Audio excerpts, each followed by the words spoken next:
Jadi sebagai program studi pertama jenjang S1 kebencanaan di Indonesia, pendirian program studi ini mendapatkan rekomendasi dari dua badan besar yang mengelola kebencanaan. Yang pertama adalah rekomendasi dari BNPB dan yang kedua adalah rekomendasi dari Basarnas. Punya cita-cita apa sih Pak sebenarnya? Oh ya, mereka yang tertarik dalam mengikuti pendidikan program studi manajemen bencana di jenjang S1 itu sangat tertarik menjadi praktisi level manager. Karena sesuai dengan nama program studinya manajemen bencana ya. Jadi mereka akan melakukan fungsi-fungsi manajerial dalam penanggulangan kegiatan bencana.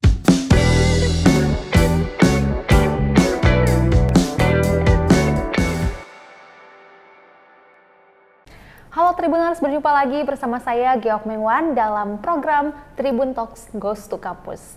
Kali ini berbeda ya, yang biasanya kita di studio Tribun News Bogor, sekarang kita langsung mendatangi kampus yang akan kita ulik kali ini, yaitu Universitas Budi Luhur.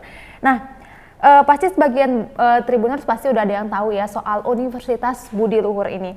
Tapi sekarang yang bakal kita bahas adalah salah satu program studinya nih, yaitu menurut saya itu cukup jarang diketahui oleh banyak orang, yaitu Prodi Manajemen Bencana. Nah, tapi terlepas dari itu semua, menurut saya ini menarik ya, karena kan Indonesia sendiri adalah wilayah yang rawan bencana. Jadi program studi manajemen bencana ini cukup penting. Tapi terlepas dari itu, sebenarnya lulusan manajemen bencana ini bagaimana sih prospek kerjanya, terus selama kuliah apa aja yang dipelajari? Daripada penasaran, langsung saja kita tanya ke Dekan Fakultas Ekonomi dan Bisnis Universitas Budi Luhur, Bapak Dr. Arief Wibowo. Bagaimana kabarnya Pak Abo ya? Iya, halo Mbak Gigi, selamat siang. Kabarnya siang. baik, alhamdulillah. Alhamdulillah, luar biasa. Pak Arief, sebelum kita kupas lebih jauh nih soal manajemen bencana, boleh dijelaskan nggak Pak, sebenarnya apa sih prodi ini tuh? Oke, selamat siang Mbak JJ, terima kasih sudah hadir di kampus Budi Luhur. Terima kasih juga kita sudah bisa datang ke sini. Iya, jadi program studi manajemen bencana ini adalah program studi pada jenjang strata 1 atau S1. Ya, yang akan memberikan pendidikan atau menyelenggarakan pendidikan tinggi di bidang kebencanaan.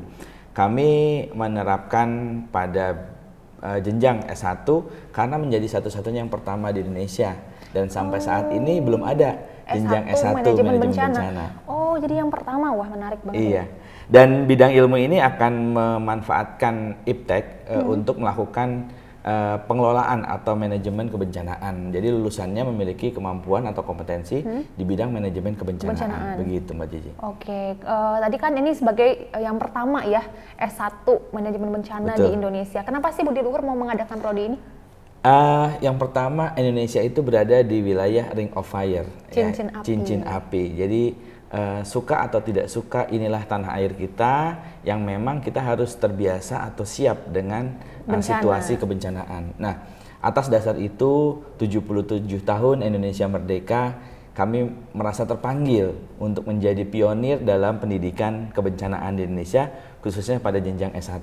Selain itu, histori Universitas Budi Luhur juga sangat dekat interaksi maupun concernnya, yaitu pada bidang kemanusiaan, kebencanaan, relawan, serta pemberian beasiswa kepada putra-putri Indonesia di wilayah-wilayah yang pernah terkena bencana. Karena pertama kali kami memberikan beasiswa itu kepada putra daerah adalah putra daerah Aceh. Waktu itu sebanyak 18 orang, jenjang S1 9 dan jenjang S2 9. Dan ya takdir menyatakan beberapa saat setelah mereka direkrut ternyata terjadi bencana tsunami di Aceh, dan kami meneguhkan diri bahwa kami merasa ingin memperbanyak kebaikan-kebaikan itu hingga akhirnya terbitlah atau berdirilah Prodi Manajemen Bencana. Begitu.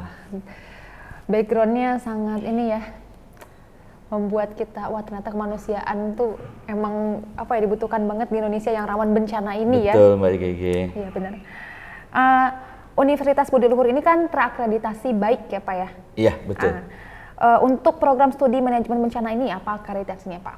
Ya, baik, sebagai program studi yang baru berdiri, kami mendapatkan izin penyelenggaraan itu dari Menteri Pendidikan, Kebudayaan, Riset, dan Teknologi, yaitu nomor 436 tahun 2022 tanggal 15 Juni. 15 Juni. Nah, sebagai program studi yang baru berdiri, kami dinyatakan telah memenuhi syarat minimum akreditasi. Nah, sehingga kami dapat pastikan bahwa program studi yang baru berdiri ini telah resmi boleh menyelenggarakan dan menerima mahasiswa, serta kami berkomitmen nanti lulusannya akan mendapatkan status akreditasi dari program studi yang diikuti, begitu. Seiring berjalannya waktu tentu kami mempersiapkan. Ya, karena masih baru banget ya, 15 Juni. Betul. Ya? Juni. Oke Pak, bisa disebutkan Pak soal keunggulan dari Prodi Manajemen Bencana ini? Iya, jadi sebagai program studi pertama jenjang S1 kebencanaan di Indonesia, pendirian program studi ini mendapatkan rekomendasi dari 2 badan besar yang mengelola kebencanaan. Yang pertama adalah rekomendasi dari BNPB dan yang kedua adalah rekomendasi dari Basarnas. Nah, dalam perjalanannya kami juga menyiapkan prodi ini dengan set kurikulum atau cakupan mata kuliah di bawah bimbingan Universitas Gadjah Mada, khususnya program studi manajemen bencana S2. S2-nya ya? Iya, jadi supaya terjadi link ya, nanti pesan dari kami kalau bisa melanjutkan, bisa begitu. Nah itu keunggulannya, tetapi kurikulum kami juga disusun dengan kompetensi yang kuat di bidang kebencanaan, khususnya manajemen di pra-bencana, sebelum terjadi bencana, tanggap bencana, saat terjadinya, dan pasca bencana. Itulah kompetensi utama yang kami berikan kepada lulusan kami nanti, ditambah kompetensi pendukung Mbak Gege. Apa tuh? Kompetensi pendukungnya adalah penguatan ekonomi kreatif dan kewirausahaan. Oh, jadi nggak cuma soal kebencanaannya, tapi ada sisi ekonominya juga ya, makanya dimasukin ke FEB ya? Makanya ada di Fakultas Ekonomi dan Bisnis, begitu Mbak Gege. Oke, ini kan baru dibuka ya. Kapan Pak ini dibuka untuk mahasiswa baru atau udah mulai menerima nih? Terus sampai kapan nih Pak pendaftarannya? Pada saat penyerahan SK Menteri, kami sudah berkomunikasi dengan Dikti melalui Lembaga Layanan Dikti Wilayah 3, dan kami sudah diperkenankan untuk menerima mahasiswa di semester Gasal 2022 ini. Jadi pendaftaran sudah buka dan kami juga sudah menerima mahasiswa baru, ada yang sudah terdaftar, sudah tercatat, dan insya Allah akan mulai kuliah tanggal 3 Oktober. Oke, berarti sekitar sebulan lagi. Untuk pendaftarannya sendiri emang sampai kapan? Tanggal 30 September. 30 September. Iya. Oke, masih ada waktu sebulan. Berarti, masih cukup. Iya. Iya. Jadi ternyata banyak ya peminatnya ya ternyata. Iya. Iya. Ingin menjadi sarjana manajemen bencana yang pertama di Indonesia. S1 manajemen bencana. Berarti nanti lulusannya S. Nah, lulusannya ini kan ini nomenklatur baru ya. Nanti kita usulkan memiliki gelar sarjana manajemen bencana. Sarjana manajemen bencana. Betul. Oke. Nah, saya penasaran deh Pak. Kan udah ada S2-nya ya? Betul. Nah, udah ada S2-nya. Mereka tuh rata-rata yang masuk ke prodi ini ya, punya cita-cita apa sih Pak sebenarnya? Oh iya, mereka yang tertarik dalam mengikuti pendidikan program studi manajemen bencana di jenjang S1 itu sangat tertarik menjadi praktisi level manager. Karena sesuai dengan nama program studinya manajemen bencana ya. Jadi mereka akan melakukan fungsi-fungsi manajerial dalam penanggulangan kegiatan bencana, mulai dari mengidentifikasi lokasi wilayah potensi bencana, lalu menangani situasi saat terjadi bencana, sampai melakukan recovery atau rekonstruksi ulang, pemulihan dari wilayah yang terkena bencana. Begitu Mbak Ji. Oke. Tapi sebenarnya prospek kerjanya nih Pak, apakah selalu di kebencanaan kayak Basarnas, tadi kan BNPB, atau gimana sih Pak? Ya, image masyarakat ya tentang kebencanaan, biasanya personil-personilnya berasal dari kantor atau lembaga yang menangani kebencanaan. Tentu saja peluang masuk dalam lembaga tersebut, Basarnas, BNPB, pasti sangat besar ya. Apalagi kami juga menjalin kerjasama ya dengan Basarnas, BPBD dan seterusnya. Sehingga prospek kerjanya nanti memang menjadi praktisi kebencanaan di lembaga yang menangani kebencanaan. Tapi tidak hanya itu Mbak Gege, karena muatan kurikulum kami juga mempersiapkan alumninya itu bekerja di sektor korporasi atau perusahaan atau industri. Ya, jadi ada mata kuliah yang disetting sehingga mereka siap untuk menangani misalnya analisis bencana di perusahaan, misalnya penanganan limbah yang tidak terkontrol, atau bencana karena misalnya kegagalan teknologi, atau bencana yang disebabkan karena proses kerja. Nah, itu masuk dalam muatan kurikulum kami juga. Oh, jadi bisa ya, jadi di perusahaan-perusahaan gitu. Sangat memungkinkan. Oke, emang apa sih Pak yang dipelajari di prodi ini tuh sampai bisa ini masuk ke perusahaan juga? Berarti kewirausahaan juga bisa ya, karena ekonomi juga ya tadi. Benar Mbak Gege. Gimana tuh Pak? Jadi pertama yang dipelajari itu menangani kegiatan kebencanaan di fase prabencana, mulai dari pemetaan, mitigasi ya, lalu penyiapan dan termasuk mempelajari kelembagaan dan kerjasama. Karena penanganan bencana itu kan nggak bisa sendiri, betul. Membutuhkan kolaborasi banyak pihak. Nah, oleh karena itu ada muatan kurikulum atau mata kuliah tentang kelembagaan dan kerjasama. Selain itu, mulai kita masuk ke dalam materi tentang kebencanaan itu, mulai dari kerentanan, kapasitas, analisis risiko bencana, sampai ke pengelolaan sistem informasinya. Jadi kami juga mengandalkan teknologi supaya lulusan-lulusan kami ini familiar dengan teknologi untuk membantu penanganan kebencanaan. Dan pada akhirnya kami juga menyisipkan mata kuliah-mata kuliah yang diperlukan untuk lulusan yang ingin berkarir di perusahaan atau industri. Misalnya K3, lalu analisis resiko, ya, analisis dampak lingkungan. Juga ada mata kuliah bermuatan wirausaha serta ekonomi kreatif. Kenapa ada ini? Karena wilayah potensi bencana, ini bicara sebelum bencana ya Mbak Gigi ya? Prabencana. Ya, jadi wilayah yang berpotensi bencana itu mesti dipetakan memiliki kekuatan ekonomi apa, sehingga masyarakatnya dipersiapkan. Nah, lulusan kami dibekali dengan kurikulum atau mata kuliah yang mampu memberdayakan masyarakat dari sisi pemberdayaan ekonomi masyarakat di wilayah potensi bencana. Jadi pada saat terjadi bencana, si masyarakatnya sudah lebih cepat recovery-nya. Nah, itulah namanya ekonomi kreatif yang berbasis kearifan lokal. Oke, berarti banyak banget ya disiplin ilmu yang dipelajarinya ya. Berarti ada komunikasi, komunikasi kebencanaan, ekonomi. Terus berarti ada ini ya, trauma healing gitu ya? Ada. Psikologi juga masuk ya dipelajari di sini ya. Termasuk bahasa Inggris, komunikasi internasional untuk kebencanaan. Kalau misalkan dia terjadi di wilayah yang merupakan irisan dengan negara lain, perbatasan gitu ya. Pasti dibutuhkan. Itu kan dibutuhkan ya. Apalagi di lepas laut gitu kan, di perairan dalam dan seterusnya, begitu Mbak Gigi. Wah, banyak banget yang dipelajarinnya. Oke, Pak, sebelumnya kan saya cari tahu ya soal mata kuliah yang dipelajari di prodi manajemen bencana ini. Ada juga ekonomi kreatif yang tadi Bapak singgung tadi.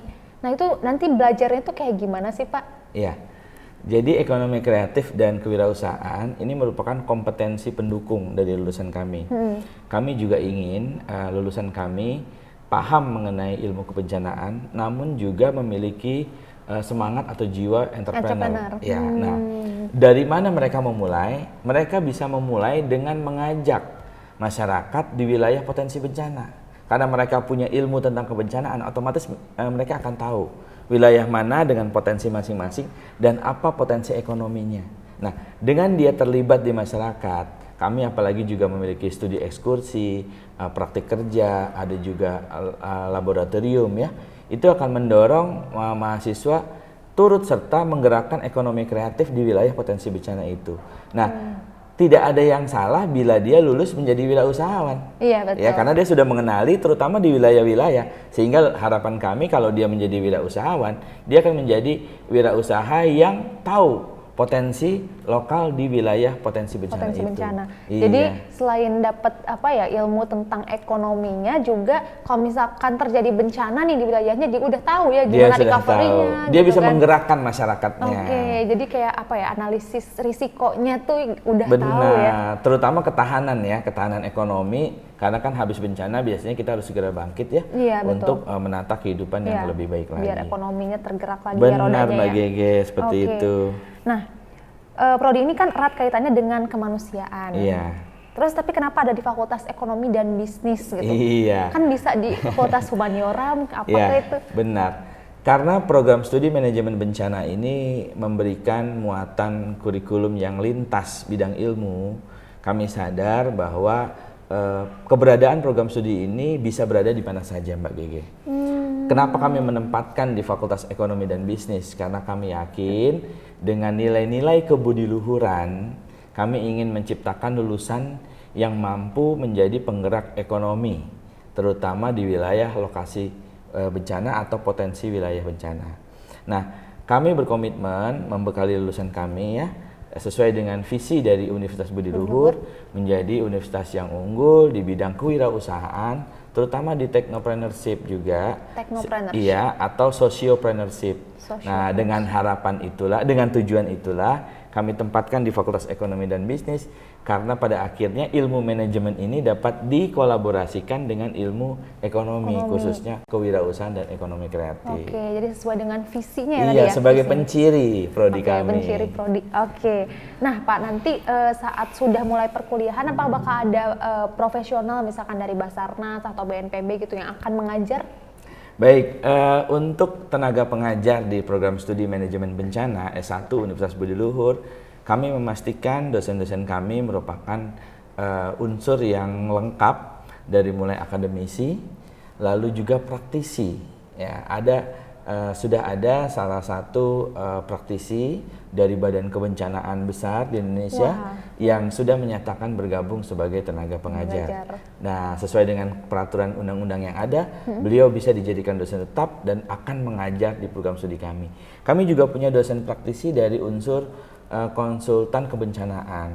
Selain itu, kami juga akan merekrut dosen dari unsur industri, Mbak. Sehingga nanti kan langsung ya bisa tahu, bisa tidak hanya konsep tapi juga pengalamannya dalam menangani kebencanaan di korporasi atau perusahaan. Jadi bisa berbagi pengalamannya ya, praktisi. Oke, nanti Pak pas sudah mulai perkuliahan itu sistemnya online, offline atau gimana, atau hybrid mungkin? Ya, kami akan menyesuaikan dengan standar atau ketentuan dari Kemdikbud mengenai proses penyelenggaraan pendidikan di masa pandemi. Sebagaimana kita tahu, pandemi belum dicabut ya, belum dinyatakan sebagai endemi, maka saat ini kami tetap memprioritaskan perkuliahan secara luring, Mbak. Tapi dengan penerapan protokol kesehatan yang berlaku, yang ketat ya. Offline. Nah, ya tidak berharap sih situasi akan menjadi terbatas lagi ya. Mudah-mudahan kita bisa terus melaksanakan pendidikan ini dengan lancar di tengah situasi pandemi yang kita usahakan atau kita harapkan semakin meredah. Ya, amin. Karena kan butuh praktik juga ya pastinya. Betul. Nanti kalau online terus jadi susah, kurang. Jadi terbatas, apalagi kami punya lab-lab yang cukup banyak. Nah, itu harus dimanfaatkan dengan baik pastinya. Oke, Pak, ada kelas karyawan nggak di prodi manajemen bencana ini?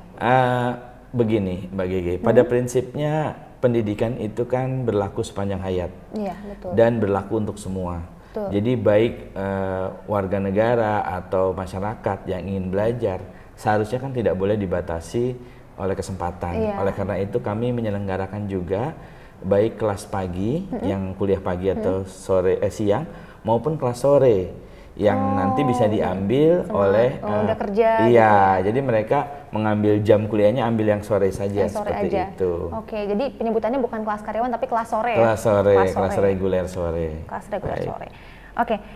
Di prodi manajemen bencana ini kan teorinya 60% ya Pak ya, terus praktiknya 40% ya. Betul. Nah, ini hampir seimbang ya Pak. Biasanya yang kayak gini nih yang dibutuhin sama mahasiswa zaman now. Karena kan bisa mengaplikasikan langsung nih teori yang didapat di kelas ya. Benar. Pak ya. Mengapa kami melakukan set kurikulum seperti itu ya, 60% berupa konsep atau teori dan 40% adalah praktikum ya. Karena kami meyakini konsep yang diaplikasikan dengan implementasi atau praktik itu akan jauh meningkatkan atau mencapai kompetensi lulusan. Nah, bagaimana pelaksanaan praktikum itu? Yang pertama dalam bentuk studi ekskursi. Jadi para mahasiswa nanti mulai semester 1 Mbak Gege itu sudah harus melakukan studi ekskursi. Jadi kunjungan studi misalnya ke lembaga, ke wilayah gitu ya yang potensi bencana atau ke institusi ya. Dari semester 1. Dari semester 1 sudah ya, sudah ada studi ekskursi dan itu mata kuliah praktikum sudah diberikan juga dari semester 1. Nah, yang kedua adalah dengan melibatkan mahasiswa dalam kegiatan praktikum di laboratorium. Kami punya laboratorium fisik, laboratorium penginderaan jauh untuk GIS maupun laboratorium mitigasi dan rekonstruksi.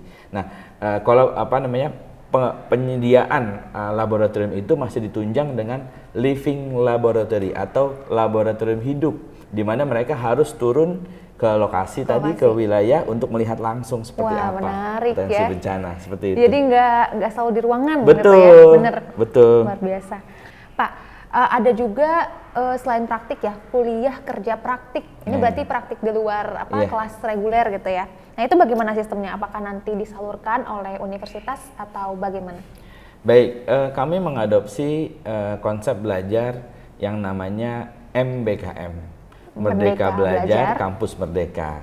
Di sana kami akan memberikan kesempatan mahasiswa untuk mendapatkan satuan kredit semester, tidak hanya di dalam program studi, namun juga di luar program studi atau di luar Universitas Budi Luhur.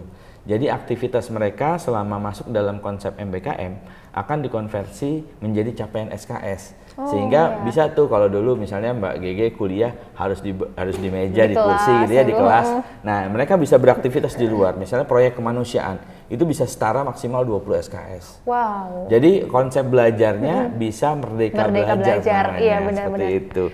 Dan untuk rintisan kerjasama dalam bulan ini bahkan akan ada satu yang akan di-launching kerjasama dengan Basarnas rencananya, iya di bulan ini, sehingga kami memastikan mereka akan memiliki interaksi atau kuliah kerja praktik yang menunjang konsep living laboratory tadi, begitu Mbak Jai. Oke. Berarti selain di Basarnas juga ada bisa perusahaan-perusahaan juga ya, kan betul. Nggak terbatas. Tidak gitu terbatas pada lembaga kebencanaan ya, bisa juga di Kemensos, ya, bisa juga di BMKG, yang masih terkait atau di perusahaan ya, yang memang memberikan kesempatan mereka untuk mengenali proses penanganan kebencanaan dari sisi bencana yang terjadi di perusahaan. Jadi bisa mengaplikasikan ilmu yang sudah didapat di kelas juga ya Pak ya. Jadi hitungannya berarti banyak praktiknya ya prodi ini tuh ya? Ya konsep MBKM memang memberikan kesempatan ya sesuai dengan arahan dari Mas Menteri Pendidikan Pak Nadiem. Jadi kami menitik beratkan pada pembelajaran dengan sistem outcome learning yang memang kompetennya di dalam standar nasional pendidikan tinggi, begitu Mbak. Biasanya nih yang banyak praktiknya ini yang sering dilirik, yang sering dilirik juga nih sama perusahaan lulusannya. Betul kan ya Pak ya? Betul sekali Mbak Gege. Oke, nah Pak kita kan udah ngobrol banyak nih dari tadi soal prodi manajemen bencana. Nah kalau ada yang tertarik nih untuk bergabung nih untuk menjadi mahasiswa prodi ini, gimana Pak caranya? Syaratnya sangat mudah, karena ini merupakan program studi dari lintas ilmu ya. Jadi kami membuka kesempatan untuk seluruh putra-putri lulusan SLTA, baik itu SMA maupun SMK, dari berbagai jurusan ya, untuk menjadi sarjana manajemen bencana pertama di Indonesia di Universitas Budi Luhur. Dengan cara mengunjungi kampus Budi Luhur tentu saja ya untuk mendaftar. Tapi jangan khawatir, di masa pandemi ini juga sudah bisa online tentunya ya. Bisa mengunjungi info PMB, PMB itu penerimaan mahasiswa baru ya. Info pmb.budiluhur.ac.id. Nah, selain itu juga bisa menghubungi nomor telepon di 021 585 3753 atau juga melalui IG Kampus Budi Luhur. Jadi kami harapkan lulusan-lulusan SLTA nih sekarang sudah punya harapan baru. Kalau yang ingin berkarir atau bekerja nanti di bidang kebencanaan, sudah ada program studinya. Dan yang pertama di Indonesia adalah di Budi Luhur. Berarti yang sebelumnya yang ke S2 manajemen bencana tuh dari berbagai S1. Nggak dari linear ya. Jadi betul. Kalau sekarang bisa sekarang linear. Jadi linear. Udah punya. Betul Mbak Gege, jadi linearitasnya terjaga sekarang. Iya betul, manajemen bencana lagi nanti S2-nya. Nah Tribuners tadi udah dicatatkan yang kalau tertarik tuh bisa daftar di PMB. Info pmb.budiluhur.ac.id dan atau di Instagram. Iya, bisa di Kampus Instagram. Budi Luhur. Kampus Budi Luhur. Oke deh Pak, akhirnya selesai sudah pembicaraan kita kali ini. Terima kasih Mbak Gege, sama-sama. Bapak Abo ya, Bapak Arif Wibowo atas waktunya. Terima kasih sudah mengundang kami ke kampus Universitas Budi Luhur. Terima kasih sekali lagi untuk Tribun Jakarta. Selamat siang. Selamat siang. Oke, Tribuners, sekian pembicaraan kita kali ini. Sampai jumpa di Tribun Talks Goes to Campus selanjutnya.